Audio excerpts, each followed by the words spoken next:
آمین۔ خداوند یسوع مسیح کے عزیز اور بابرکت نام میں آپ سب کو سلام۔ اور اگر آپ کے پاس کلام مقدس ہے تو آئیے میرے ساتھ دیکھیں خداوند کے زندہ کلام میں سے جینیسس چیپٹر 39 ورس 1 to 20۔ اور یوسف کو مصر میں لائے، اور پوتیفار مصری نے، جو فرعون کا ایک حاکم اور جلوداروں کا سردار تھا، اس کو اسماعیلیوں کے ہاتھ سے جو اسے وہاں لے گئے تھے خرید لیا۔ اور خداوند یوسف کے ساتھ تھا اور وہ اقبال مند ہوا۔ پلیز جب اقبال مند آئے گا لفظ تو اس کو نوٹ کیجئے گا۔ اور خداوند یوسف کے ساتھ تھا اور وہ اقبال مند ہوا۔ اقبال مند کا مطلب ہوتا ہے سرفراز ہوا، ترقی کیا اس نے۔ He received favor in the eyes of God۔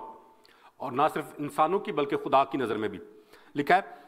اور خداوند یوسف کے ساتھ تھا اور وہ اقبال مند ہوا اور اپنے مصری آقا کے گھر میں رہتا تھا۔ اور اس کے آقا نے دیکھا کہ خداوند اس کے ساتھ ہے، اور جس کام کو وہ ہاتھ لگاتا ہے خداوند اس میں اسے اقبال مند کرتا ہے۔ چنانچہ یوسف اس کی نظر میں مقبول ٹھہرا اور وہی اس کی خدمت کرتا تھا، اور اس نے اسے اپنے گھر کا مختار بنا کر اپنا سب کچھ اسے سونپ دیا۔ اور جب اس نے اسے گھر کا اور سارے مال کا مختار بنایا تو خداوند نے اس مصری کے گھر میں یوسف کی خاطر برکت بخشی، اور اس کی سب چیزوں پر جو گھر میں اور کھیت میں تھیں خداوند کی برکت ہونے لگی۔ اور اس نے اپنا سب کچھ یوسف کے ہاتھ میں چھوڑ دیا، اور سوا روٹی کے جسے وہ کھا لیتا تھا اسے اپنی کسی چیز کا ہوش نہ تھا۔ اور یوسف خوبصورت اور حسین تھا۔ ان باتوں کے بعد یوں ہوا کہ اس کے آقا کی بیوی کی آنکھ یوسف پر لگی، اور اس نے اس سے کہا کہ میرے ساتھ ہم بستر ہو، لیکن اس نے انکار کیا اور اپنے آقا کی بیوی سے کہا کہ دیکھ، میرے آقا کو خبر بھی نہیں کہ اس گھر میں میرے پاس کیا کیا ہے، اور اس نے اپنا سب کچھ میرے ہاتھ میں چھوڑ دیا ہے۔ اس گھر میں مجھ سے بڑا کوئی نہیں، اور اس نے تیرے سوا کوئی چیز مجھ سے باز نہیں رکھی، کیونکہ تو اس کی بیوی ہے۔ سو بھلا میں کیوں ایسی بڑی بدی کروں اور خداوند کا گنہگار ہوں؟ اور وہ ہر چند روز یوسف کے سر ہوتی رہی، پر اس نے اس کی بات نہ مانی کہ اس سے ہم بستر ہونے کے لیے اس کے ساتھ لیٹے۔ اور ایک دن یوں ہوا کہ وہ اپنا کام کرنے کے لیے گھر میں گیا، اور گھر کے آدمیوں میں سے کوئی بھی اندر نہ تھا۔ تب اس عورت نے اس کا پیرہن پکڑ کر کہا کہ میرے ساتھ ہم بستر ہو۔ وہ اپنا پیرہن اس کے ہاتھ میں چھوڑ کر بھاگا اور باہر نکل گیا۔ جب اس نے دیکھا کہ وہ اپنا پیرہن اس کے ہاتھ میں چھوڑ کر بھاگ گیا تو اس نے اپنے گھر کے آدمیوں کو بلا کر ان سے کہا کہ دیکھو، وہ ایک عبری کو ہم سے مذاق کرنے کے لیے ہمارے پاس لے آیا ہے۔ یہ مجھ سے ہم بستر ہونے کو اندر گھس آیا، اور میں بلند آواز سے چلانے لگی۔ جب اس نے دیکھا کہ میں زور زور سے چلا رہی ہوں تو اپنا پیرہن میرے پاس چھوڑ کر بھاگا اور باہر نکل گیا، اور وہ اس کا پیرہن اس کے آقا کے گھر لوٹنے تک اس کے پاس رکھے رہی۔ تب اس نے یہ باتیں اس سے کہیں کہ یہ عبری غلام جو تو لایا ہے میرے پاس اندر گھس آیا کہ مجھ سے مذاق کرے۔ جب میں زور زور سے چلانے لگی تو وہ اپنا پیرہن میرے پاس چھوڑ کر باہر بھاگ گیا۔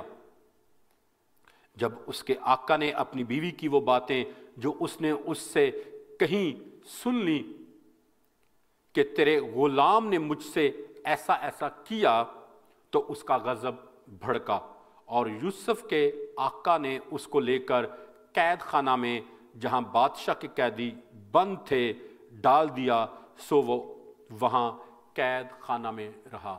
خداوند کے زندہ کلام کے پڑھے اور سنے جانے پر خداوند کی برکت ہو، آمین۔ خداوند کا شکر ہو۔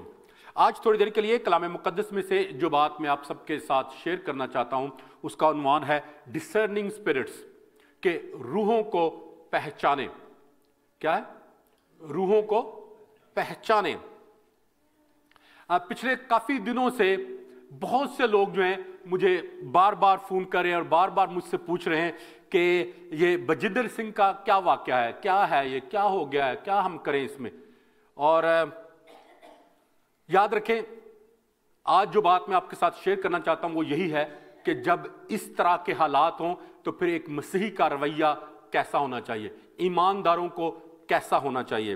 اور مجھے نہیں معلوم کہ جو بجندر سنگھ کے ساتھ ہوا ہے یہ ٹھیک ہے یا غلط ہے، اور میں نے آج تک اس کا کبھی کوئی پیغام بھی نہیں سنا ہے، لیکن ہاں یہ میں نے ضرور دیکھا ہے کہ خدا اس کے وسیلے سے کیا کر رہا ہے اور کیا ہو رہا ہے۔ کلام مقدس میں لکھا ہے کہ تم ان کو ان کے پھلوں سے پہچان لوگے۔ اور بجندر سنگھ کے بارے میں آپ سب جانتے ہیں کہ کس طریقے سے پنجاب میں اس کے وسیلے سے خدا نے ایک بڑے کام کو کیا، گاؤں کے گاؤں اور لاکھوں کی تعداد میں لوگ جو ہیں وہ خداوند کے پاس آئے ہیں۔ اور یاد رکھیں وہ ٹھیک ہے یا غلط ہے یہ خدا جانتا ہے، لیکن ایک بات ہمیں اپنے ذہن میں ضرور رکھنی چاہیے کہ وہ ایک انسان بھی ہے۔ اگر انسان ہوتے ہوئے کسی سے غلطی ہو جاتی ہے تو باقی کے جو ایماندار لوگ ہیں ان کا اس کے بارے میں رویہ کس طرح کا ہونا چاہیے، ان کو اس چیز کو کس طریقے سے دوسروں کو یہ چیز جو ہے وہ پروجیکٹ کرنی چاہیے۔ اور یہ وہ باتیں ہیں جو ایماندار ہوتے ہوئے ہمیں سیکھنے کی ضرورت ہے، کیونکہ وی آر اے چرچ، ہم نور ہیں اور ہم نور کے فرزند ہیں، اور نور کے فرزندوں میں اور تاریکی کے فرزندوں میں زمین آسمان کا فرق ہے۔ اور آپ سب جانتے ہیں، آپ سب نے بہت ساری بے شمار ویڈیو دیکھی ہوں گی کہ یہ الزام جو ہے تقریباً 8 سال پہلے اس کے اوپر لگایا گیا تھا۔ تو جب آپ کسی بھی چیز کو، کسی بھی ایونٹ کو دیکھتے ہیں تو پلیز ضرور اس کے آگے پیچھے ضرور دیکھیں کہ اس کے آگے پیچھے کیا ہوا ہے، اس کا سیاق و سباق کیا ہے۔ اور میں جب دیکھ رہا تھا تو میں کہہ رہا تھا کہ ان 8 سالوں میں خداوند نے اس کی زندگی میں کیا کیا ہے۔ یہ نہیں دیکھ رہا تھا کہ اس نے کیا کیا ہے 8 سال پہلے، اور میں دیکھ رہا تھا کہ پچھلے 8 سالوں میں خدا نے اس کو بہتات کے ساتھ اپنے جلال کے لیے اور اپنی قوت اور اپنی قدرت کے لیے اس کو استعمال کیا۔ I am not his advocate, okay, please don't misunderstand me, I am not his advocate, but I want to educate you. ایک کلیسیا ہوتے ہوئے، ایماندار ہوتے ہوئے میں آپ کو ایجوکیٹ کرنا چاہ رہا ہوں کہ ہمارا کلیسیا ہوتے ہوئے کیا ذمہ داریاں ہیں، ہمارے کیا رویے ہونے چاہیے جب اس طرح کے حالات جو ہیں وہ اٹھ کھڑے ہوں۔ اور میں آپ کو ایماندار ہوتے ہوئے بتانا چاہتا ہوں کہ ایسے حالات میں جو نور کے فرزند ہیں ان کا رویہ جو تاریکی کے فرزند ہیں ان سے الگ ہونا چاہیے،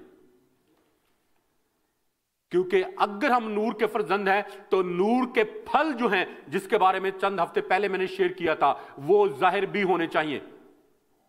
اور یہاں پر جو یوسف کی سٹوری ابھی میں نے آپ کے سامنے پڑھی ہے، یوسف کے بھی حالات کچھ ایسے ہی ہیں، اور یوسف کے اوپر جھوٹا الزام لگایا گیا اور اسے عدالت میں زناکار ثابت کر دیا گیا اور اسے قید خانے میں بھی ڈال دیا گیا، لیکن کلام مقدس بیان کرتا ہے کہ خدا اس کے ساتھ تھا، خدا اس کے ساتھ تھا۔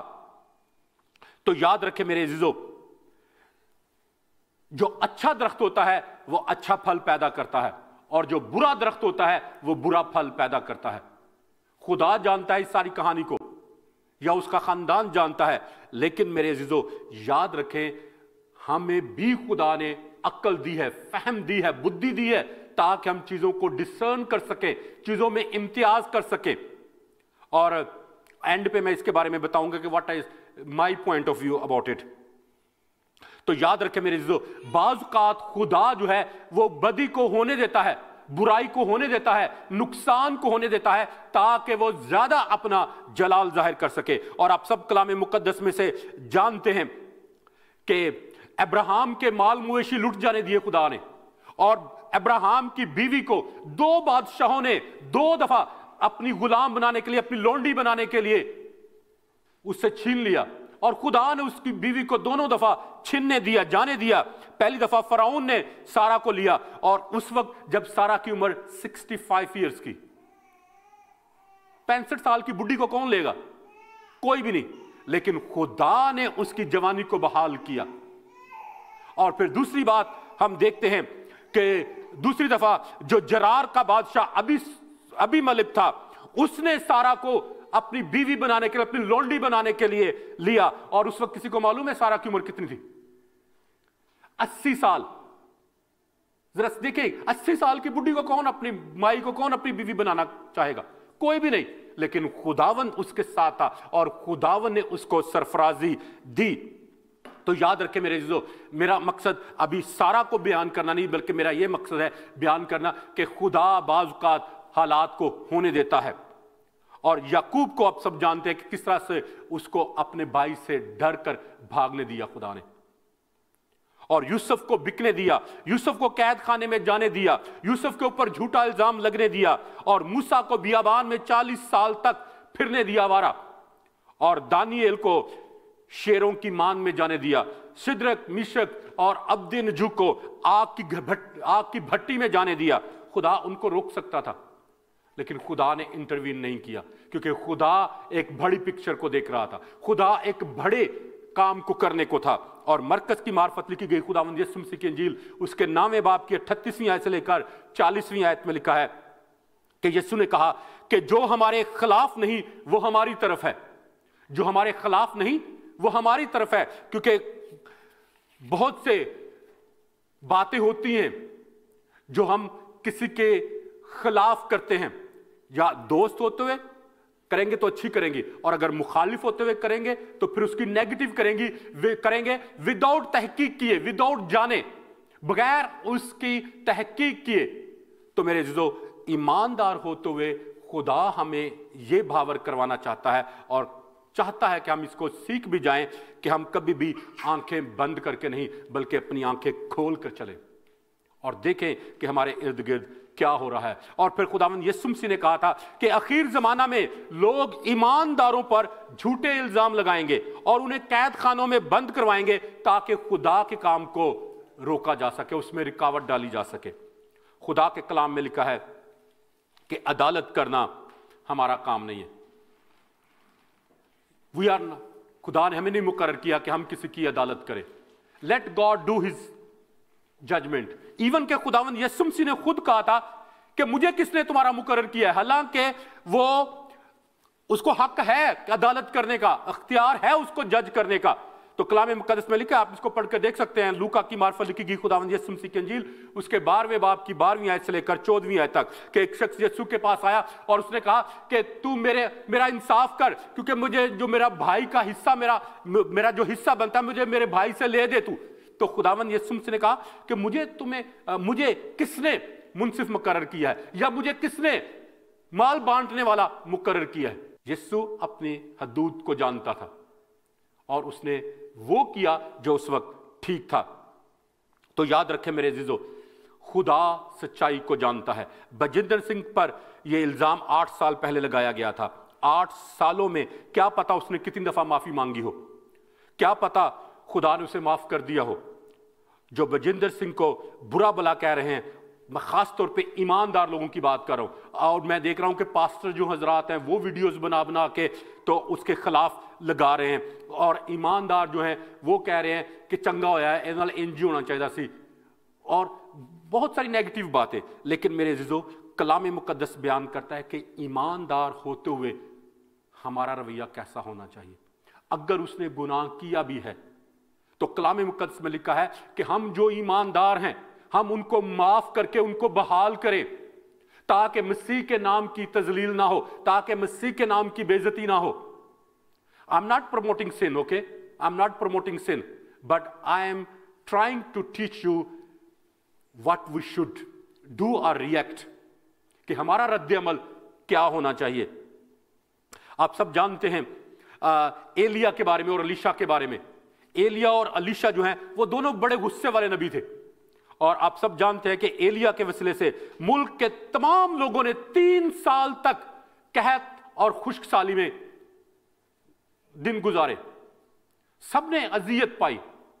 और फिर एलिया अलीशा के बारे में लिखा है कि अलीशा जब बैत एल से माउंट कार्मल की तरफ जा रहा था तो रास्ते में बच्चे जो है वो नदी में पानी में नहा रहे थे, और जब अलीशा वहां से गुजरा तो बच्चों ने उसको मोक करना शुरू कर दिया, उसको चढ़ाना शुरू कर दिया।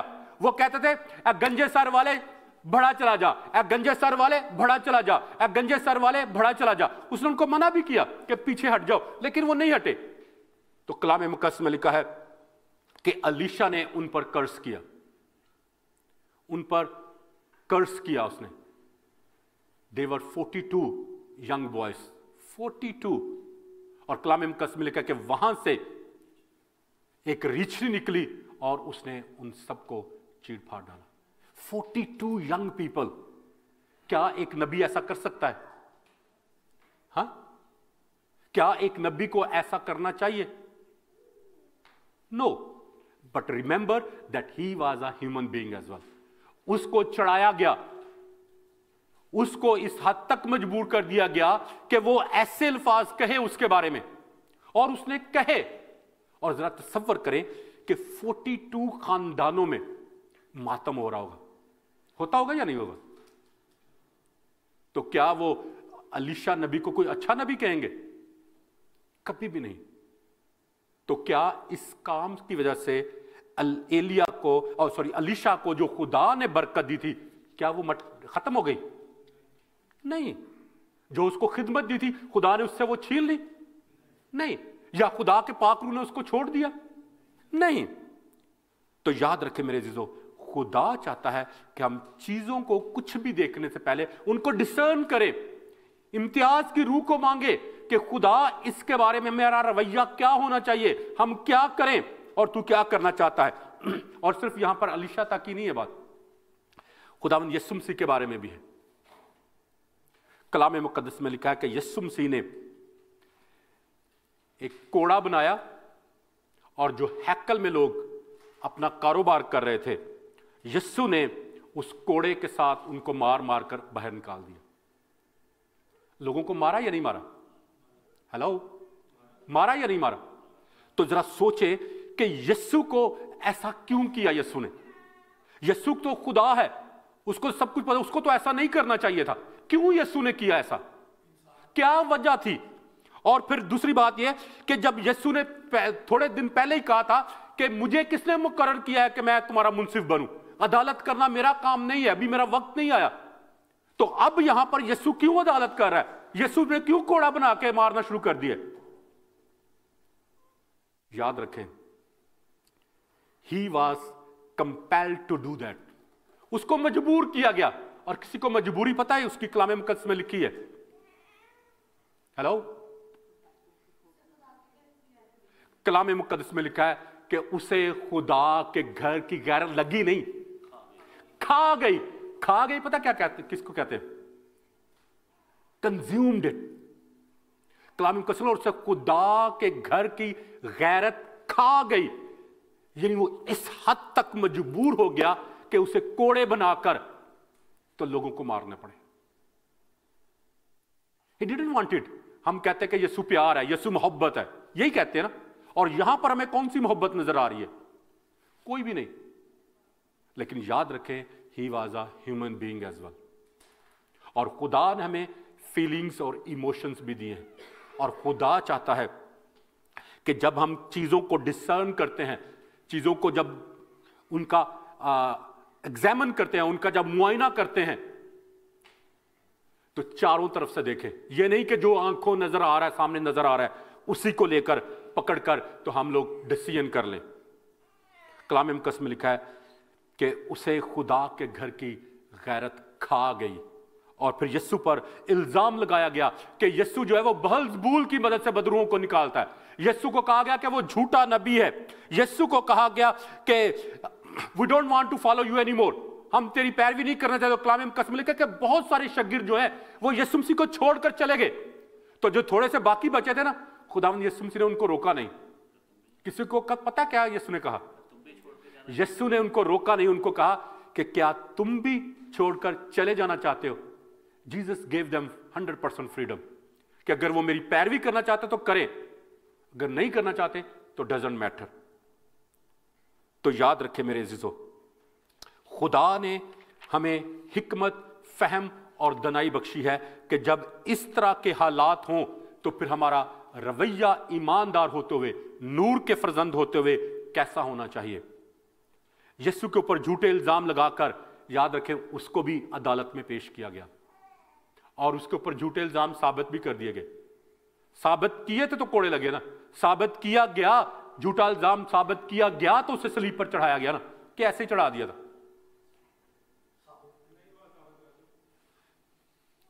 इसको बाद में बात करेंगे आपसे। तो याद रखें, कलाम मुकद्दस में लिखा है कि खुदावंद यीशु मसीह ने अपनी सफाई में कुछ भी नहीं कहा था। वो जितने इल्जाम लगा रहे थे, कलाम मुकद्दस में लिखा है कि ही रिमेन साइलेंट, वो खामोश रहा, उसने कुछ भी नहीं बोला। हालांकि अगर वो सच्चाई को साबित करना चाहता तो वो कर सकता था, लेकिन उसने ऐसा नहीं किया, क्योंकि अगर वो जो यहूदी रब्बई हैं, वो अगर साबित ना कर पाते तो यीशु मसीह को मसलूब नहीं करवा सकते थे वो। लेकिन उन्होंने झूठे गवाह पेश किए, झूठी गवाहियां दी और अपने मकसद में कामयाब हुए और यूं यीशु को मरवा डाला। याद रखें, अदालत में सच को झूठ और झूठ को सच साबित किया जा सकता है, और ये हम अपनी आंखों के सामने देखते हैं। होता या नहीं? इसलिए याद रखें, आंखों देखे पर नहीं, जो नजर आ रहा है उस पर नहीं, बल्कि उसके बिहाइंड जो है चीजों को कुरेद कर देखें, एग्जामिन करके देखें और फिर इंसाफ करें और उनके फलों को देखें कि उनके फल कैसे हैं। कलाम मुकद्दस में लिखा है कि इस आखिर जमाना में आज हमें स्पिरिट ऑफ डिसर्नमेंट की ज्यादा जरूरत है बनिस्बत चंद सौ साल पहले की निस्बत। अब हालात ज्यादा खराब हो चुके हैं, अब चीजें जो है वो हाथ से ज्यादा निकलती जा रही हैं, और अब लोग जो हैं वो ज़ाहिरी चीजों को देखकर तो डिसर्न करते हैं, जबकि खुदा दिलों पर नजर करता है।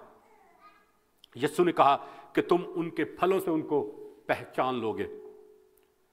बजिंदर सिंह की जिंदगी से हमें सीखने की जरूरत है, खासतौर पे हम जो नूर के फर्जंद हैं, हम जो ईमानदार लोग हैं।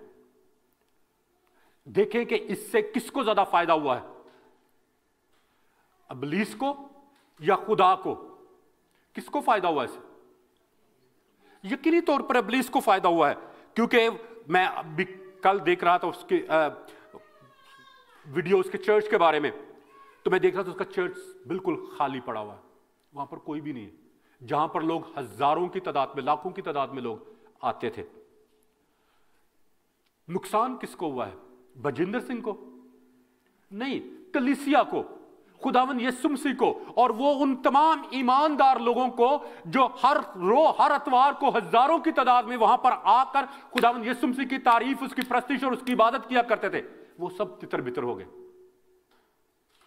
तो याद रखें मेरे अजीजों, अगर ऐसे हालात हों तो ईमानदार होते हुए, कलाम मुकद्दस में लिखा है कि हम एक हो जाए। ये नहीं कि हम ताने लगाना शुरू कर दे, हम टांगे खींचना शुरू कर दे, हम कहना शुरू कर दे कि चंगा है ना एनजीओ है, बल्कि ईमानदार होते हुए हमारा काम यह होना चाहिए कि हम सब एक दिल हो जाएं, एक ख्याल हो जाए, एक सोच होकर दुआ करें और इब्लीस के मंसूबों के खिलाफ खड़े हो जाए, ताकि खुदा की तरफ से बहाली आए, ताजगी आए और जो खुदावंद के नाम की बेइज्जती हो रही है उसका जवाब दिया जा सके। यह नहीं कि हम अपना पीआर बढ़ाने के लिए या अपने थोड़े से वीडियोस के ऊपर लाइक्स हासिल करने के लिए या कमेंट्स हासिल करने के लिए दूसरों को नीचा दिखाना शुरू कर दें। That is not God's plan. یہ خدا کی مرضی اور خدا کا منصوبہ ہمارے لیے نہیں ہے میرے عزیزو۔ اس طرح کے حالات میں خدا کلیسیا سے یہ چاہتا ہے کہ کلیسیا ایک ہو جائے، لوگ ایک ہو جائیں اور وہ ڈٹ کر ابلیس کا مقابلہ کرے، کیونکہ کلام مقدس میں لکھا ہے کہ جب تم ابلیس کا مقابلہ کرو گے تو وہ تم سے بھاگ جائے گا۔ لیکن اگر ہم خود ہی ابلیس کو دعوت دیں گے کہ آ اور ہمیں کچل، ہمیں مار، ہمیں نقصان پہنچا، تو وہ تو شیر ببر کی طرح دھاڑتا پھرتا ہے کہ کس کو پھاڑ کھائے۔ تو میرے عزیزو، ہماری ذمہ داری اس طرح کے حالات میں یہ ہے کہ ہم اور زیادہ دعا کریں، اور زیادہ دعا میں جھک جائیں، اور زیادہ خدا کے سامنے عاجزی انکساری کو حاصل کریں، تاکہ خدا کی طرف سے بحالی آئے، تازگی آئے اور خوشحالی آئے۔ یاد رکھیں، یہ صرف ایک شخص بجندر سنگھ کا معاملہ نہیں ہے، یہاں پر صرف ایک شخص کا یہاں پر معاملہ نہیں ہے، یہ پوری عالمگیر کلیسیا کا ہے، اور خاص طور پہ جو انڈین چرچ ہے اس کا معاملہ ہے۔ کیونکہ اگر کلیسیا ایک نہیں ہوگی تو ابھی ایک شخص کے اوپر حملہ ہوا ہے اور اس کو اس طرح سے تحقیر کی گیا، اس کو ذلیل کیا گیا ہے، تھوڑے دنوں کے بعد کسی دوسرے کو پکڑ لیا جائے گا اور اس کے ساتھ بھی ایسا ہی کیا جائے گا۔ تو میرے عزیزو، اس طرح کے جب حالات ہوں تو پھر خدا چاہتا ہے کہ کلیسیا ہوتے ہوئے، نور کے فرزند ہوتے ہوئے، ہماری ذمہ داری یہ ہے کہ ہم خدا کے سامنے گریہ وزاری کریں، خدا کے سامنے جھکیں اور جنگ کو عدالت سے نہیں بلکہ آسمانی مقاموں پر جیتنے کی کوشش کریں، کیونکہ ہم لوگ دنیا داری کے نہیں ہیں، ہم لوگ آسمان کے شہری ہیں اور وہاں سے ہم لوگ فتح حاصل کر سکتے ہیں۔ تو یہ ہماری ذمہ داری ہے، یہ ہمارا رویہ ہونا چاہیے، یہ نہیں کہ ہم اور زیادہ اس گندگی کو اچھالنے والے بنے۔ جو ظاہری نظر آتا ہے اس کو نہ دیکھیں، بلکہ جو کچھ ہوا ہے اس کو کلام کے سانچے میں رکھ کر اس کو پرکھیں، اس کو دیکھیں کہ آیا یہ خدا کی طرف سے ہوا ہے یا ابلیس کی طرف سے ہوا ہے۔ اگر خدا کی طرف سے ہے تو یاد رکھیں خدا اس کو کبھی بھی تنہا نہیں چھوڑے گا، اور خدا کبھی بھی اپنی کلیسیا کی تباہی اور بربادی نہیں ہونے دے گا۔ آج ایماندار لوگ، میں ایماندار لوگوں کی بات کر رہا ہوں، کیا ہم ٹاکنگ اباؤٹ دی بلیورز، وہ زیادہ کرٹیسائز کر رہے ہیں، وہ زیادہ اس کے اوپر کیچڑ اچھال رہے ہیں، وہ زیادہ اس کو پبلکلی اور زیادہ ایڈورٹائز کر رہے ہیں۔ تو میرے عزیزو، کلام مقدس میں ہمیں یہ نصیحت دی گئی ہے کہ ہم دوسروں کے گناہوں کے اوپر پردہ ڈالیں۔ کیا کریں؟ پردہ ڈالیں۔ تو کیسے پردہ ڈال سکتے ہیں؟ نو مور ڈسکشن اباؤٹ دیٹ۔ ہم ان کے اوپر پردہ ڈالیں، نہ کہ ہم ان کو اچھالیں اور نہ کہ ہم ان کو پبلکلی اور زیادہ پھیلائیں۔ خدا نے ہمیں گناہ چھپانے کے لیے کہا ہے، گناہ پھیلانے کے لیے نہیں۔ اور ایماندار ہوتے ہوئے ہماری ذمہ داری یہ ہے کہ ہم جب دوسروں کے گناہ دیکھیں تو ان کے اوپر پردہ ڈالیں، تاکہ اس سے خداوند کے نام کو عزت اور جلال ملے۔ اور ایماندار ہوتے ہوئے ہمارا رویہ جو ہے، جو تاریکی کے لوگ ہیں ان سے الگ ہونا چاہیے۔ اور یاد رکھیں، معافی، بحالی اور قبولیت یہ کلیسیا کا زیور ہے۔ یہ تین چیزیں جو ہیں وہ کلیسیا کا زیور ہیں، معافی، بحالی اور قبولیت۔ یہ کلیسیا کا زیور ہے جو آج کلیسیا میں سے جاتا ہوا، کھویا ہوا ہمیں نظر آتا ہے۔ اور آج انہی تین باتوں کو میں تھوڑی دیر کے لیے زیادہ ایکسپلین کرنا چاہتا ہوں کہ جب بھی کبھی بھی اس طرح کے حالات کلیسیاؤں میں ہوں، خاندانوں میں ہوں، زندگیوں میں ہوں، تو پہلی ذمہ داری جو خدا ہمیں دیتا ہے وہ یہ ہے کہ ہم ان کو معاف کریں اور اس کے بازو بننے کی کوشش کریں، اس کو ہمت دینے والے بنے، اس کو دلاسا دینے والے بنے، تاکہ اگر وہ گر بھی گیا ہے تو اس کو اٹھا کھڑا کرنے کا سبب بنے ہم لوگ، کیونکہ جب وہ اٹھ کھڑا ہوگا تو زیادہ زور آور ہوگا۔ کیونکہ کلام مقدس میں لکھا ہے کہ صادق 7 بار گرتا ہے اور پھر اٹھ کھڑا ہوتا ہے، لیکن جب گنہگار گناہ کرتا ہے تو پھر وہ گناہ میں پڑا ہی رہتا ہے۔ اس لیے میرے عزیزو، خدا چاہتا ہے کہ ہم معاف کرنے والے ہوں، اور جب معافی کی بات آتی ہے تو معاف کرنے کا مطلب یہ نہیں کہ forgive and forget، it's not forgive and forget، اور نہ ہی معاف کرنے کا یہ مطلب ہے کہ آپ دوبارہ اس کے پاس جا کر بیٹھ جائیں کہ وہ آپ کو دوبارہ سے دکھ دے سکے، آپ کو دوبارہ سے تکلیف دے سکے، دوبارہ سے آپ کی تحقیر کر سکے، دوبارہ سے آپ کو ذلیل کر سکے، بلکہ یہ ہے keep लिटिल डिस्टेंस, उसको फिर दोबारा मौका ना दें कि वो फिर आपकी जिंदगी में वो सब कुछ दोबारा कर सके जो उसने पहले किया। लेकिन अगर आप माफ करते हैं और आपके दिल के अंदर अभी भी कड़वाहट है, जलन है, तो इसका मतलब यह है कि आपने सही तरीके से माफ नहीं किया। और we need to overcome over this negative issues, क्योंकि अगर हम इनके ऊपर गालिब नहीं आते तो फिर इट मीन्स कि जो हमारी माफी है वो सही माफी नहीं है। क्योंकि जब आप दिल से माफ करेंगे तो उस चीज की जो पेन है, जो आपको इमोशनली जो डिस्टर्ब कर रही है चीज, वो आपको डिस्टर्ब नहीं करेगी एनीमोर। और फिर दूसरी बात जो यहां पर लिखी है कि ना सिर्फ कलीसियाई ईमानदार होते हुए we need to forgive each other, बल्कि लिखा है कि वी नीड टू रिस्टोर, बहाल करना है। बहाली का मतलब है कि जहां से वो गिरा है वहीं पर दोबारा उसको खड़ा करना, वहीं पर दोबारा से चीजों को कायम करना। और बहाली का मतलब है, और सॉरी, बहाली का मतलब यह भी नहीं है कि अगर आपको किसी ने टांग मारी है, ठोकर मार दी है, तो आप फिर दोबारा उसके कदमों में जाकर बैठ जाएं कि आप फिर मुझे दोबारा ठुड्डे मार ले, ठोकरे मार ले। नहीं, बल्कि कलाम और जो इसका असूल है वो ये है कि never give him another chance to hit you again. खुदा चाहता है कि जब हम माफ करते हैं तो लेट गॉड जज दैट मैटर, उसको खुदा की अदालत में ले आए ताकि खुदा उसका इंसाफ करे। क्योंकि हम इंसान होते हुए हमारा ये काम नहीं है कि हम बलजिंदर सिंह को, उसकी फैमिली को, उसके चर्च को या उसके इर्द गिर्द क्या हो रहा है उसको चेक करते रहे।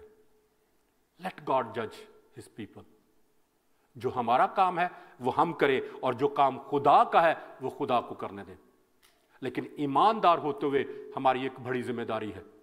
और फिर तीसरी बात जो है, जो कलीसिया का तीसरा जो जेवर है वो है कबूलियत, एक्सेप्टेंस।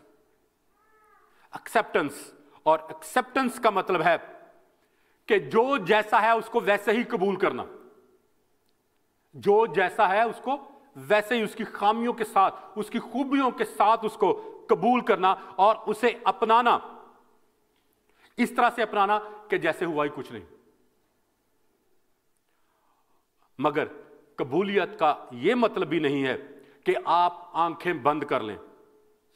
कबूलियत का मतलब यह भी नहीं है कि कबूतर की तरह अगर आप बिल्ली को आते हुए, कभी इसने देखा किसी ने कि जब बिल्ली को आते हुए देखे तो आंखें बंद कर लें? कभी किसी ने देखा कब बिल्ली को आते हुए कबूतर को देखा वो आंखें बंद की हो? कभी किसी ने नहीं देखा। सुना है, मैंने भी नहीं देखा, इसलिए मैं आपसे पूछ रहा हूं शायद किसी ने देखा हो। मैंने भी देखा नहीं है, लेकिन ये सुना जरूर है कि जब कबूतर के पास बिल्ली आती है उसको पकड़ने के लिए तो वहीं पे दबक के बैठ जाता है। लेकिन मुर्गी को मैंने देखा हुआ, जब बिल्ली उसके ऊपर झपटती है तो वो वहीं पे सिमट के बैठ जाती है।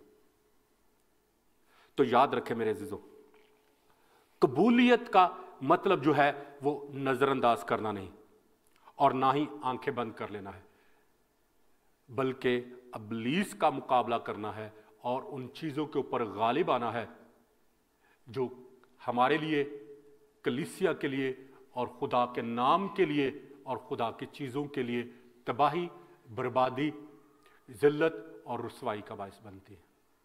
तो मेरे अजीजों, ईमानदार होते हुए अगर ऐसे हालात पैदा हो जाएं, अगर ऐसी सिचुएशन हो जाए, तो फिर ईमानदार होते हुए हमारी जिम्मेदारी यह है कि हम ज्यादा दुआ करने वाले बन जाएं, ज्यादा खुदा के सामने दुआ और रोजे में ठहरने वाले बन जाएं और रूहानी तौर पर इस जंग को जीतने की कोशिश करें। क्योंकि याद रखें, हमारी जंगें लड़ने वाला खुदावंद है, खुदा है जो हमारी जंग लड़ सकता है। लेकिन अगर हम खुद ही तितर बितर हो जाएंगे, हम खुद ही बिखर जाएंगे, तो फिर कौन इंटरसीड करेगा, कौन खड़ा होगा? इस वक्त जो कुछ भी चल रहा है, खासतौर पे पाकिस्तानी और इंडिया में जहाँ जहाँ भी उर्दू बोली जाती है और पंजाबी बोली जाती है, ये हमारी जिम्मेदारी है कि हम उस कलीसिया के साथ खड़े हों, उस कलीसिया के लिए दुआ करें, उस कलीसिया के जो लीडर्स हैं उनके लिए दुआ करें, ताकि खुदा की तरफ से यगानगत, इत्तेहाद, सुलह और सलामती की रूह जो है वो उस कलीसिया में काम करे, और वो जो कलीसिया जिस तरीके से फ्लोरिश हो रही थी, बढ़ रही थी, उसी तरह बढ़ती चली जाए। अगर ऐसा होगा तो खुदा के नाम को इज्जत और जलाल मिलेगा। वरना जो दुश्मन है उनको और ज्यादा दलेरी होगी। आज उन्होंने एक पे हमला किया है, उनका फिर थोड़े अरसे के बाद एक कोई दूसरा खादम जो है वो टारगेट बन जाएगा।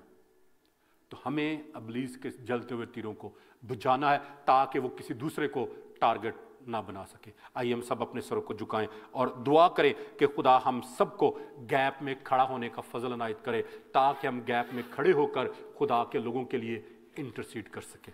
आइए हम सब अपने सरों को झुकाएं और दुआ करें। खुदावंद कायनात के बादशाह, इस्राएल के खुदा, मैं तेरी शुक्रगुजारी करता हूं कि तू बोलने वाला खुदा है और सुनने वाले लोगों की तलाश में है। खुदावंद हम तेरी शुक्रगुजारी करते हैं कि तूने हमसे बोला है, तूने हमसे कलाम किया है और तूने अपनी पाक मर्जी को हम पे जाहिर किया है। अब आप इस वक्त जब हम तेरे हजूर में आए हैं तो अब आप हम तेरी मिन्नत करते हैं कि तू हमारी कान छान कर, हमारी तरबियत कर और तू हमें सिखा, ताकि खुदावंद हम बेहतर तौर पर तुझसे सीख कर दूसरों को सिखाने का वसीला बने। और खास तौर पर खुदावंद तो हमें फजल दे कि जब इस तरह के हालात हो जाएं, जब इब्लीस हमें चारों तरफ से फटकना शुरू कर दे, चारों तरफ से हम पर हमला करना शुरू कर दे, तो खुदावंद इस तरह के हालात में हम क्या करें। खुदावंद तो हम सबको दयादारी, वफादारी और पाकीज़गी का रूह दे, ताकि हमारी जिंदगियों से खुदावंद तेरे नाम को इज्जत और जलाल मिले और हम तेरे जलाल का और तेरी बादशाही की वुसअत का बाइस ठहरे। खुदावंद तो हमें फजल दे कि हम ठोकर का नहीं बल्कि बिल्डअप करने का सबब बने और उससे खुदावंद तेरे नाम को इज्जत और जलाल मिले। खुदावंद तू हम सबको ले, हमारे दिलो दिमाग को ले, हमारे ख्यालात को ले, हमारी सोचों को ले, ताकि खुदावंद उससे तेरे ही नाम को इज्जत और जलाल मिल जाए। तेरी शुक्रगुजारी करता हूं और खुदावंद मैं तेरी शुक्रगुजारी करता हूं कि तूने मुझे ये कलाम दिया और मैंने इस कलाम को देनदारी और वफादारी के साथ तेरे लोगों तक पहुंचा दिया। ऐ खुदावंद इस वक्त मैं इस कलाम को खुदा बाप, खुदा बेटे और खुदा रूहुल कुद्स के नाम से इन तमाम जिंदगियों में और खानदानों में सील करता हूं, ताकि इब्लीस कभी भी इस कलाम को इन जिंदगियों में से चुरा ना पाए, बल्कि ये कलाम इन जिंदगियों में 100 गुना फल लाए और उससे खुदावंद तेरे ही नाम को इज्जत और जलाल मिल जाए। तेरी शुक्रगुजारी करता हूं और ये दुआ तेरे प्यारे बेटे अपने खुदावंद यीशु मसीह नासरी के नाम में मांगता और पा लेता हूं। आमीन।